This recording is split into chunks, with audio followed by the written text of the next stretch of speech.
सुंदरी तो रूप ला देखे मोला माया होगे ना। मृग नैनी तोर नैला देला देखे मोला माया होगे ना। मन मोहना झन तरसाना मोला मिल बरयाना। तोर मुस्कान के जादू माँ दिल मोर खोगे ना। मीठ मीठ बोली तोर कान में मिश्री घोले। सुन के तोर बात ला दिल मोर डोले। झरझर मय के पानी गिरे अंतस भींज जाए। सर सर पुरवैया चले मन तोर संग उड़ जाए। चारों पहर खोजत हाँ तोला सपना माया वसना। रूप सुंदरी तो रूप ला देखे मोला माया होगे ना।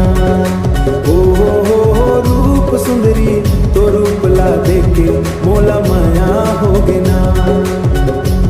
मृग नैनी तोर नैला देला देखे मोला माया होगे ना।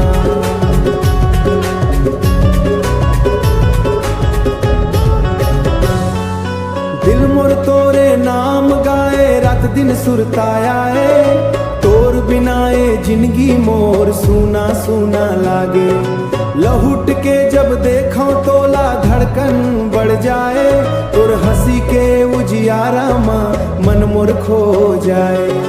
मन मोहना झन तरसाना मोला मिल बरयाना। तोर प्यार के छाँव माँ जीवन बिताना। अरे भैया का देखत हंस रे। देखत हाँ वो सपना जेन हम पूरा हुआ थे। अगर दिल ले चाहबे काकरो त कायनात साथ दे। अरे वाह रे आशिक त दाऊ के टूरी टूरी बर सोचत हंस का। हाँ भैया अब त लगन के बाजा बजी गढ़वा भर गूंजी। ओ हो रूप सुंदरी तो रूप ला देखे मोला माया होगे ना।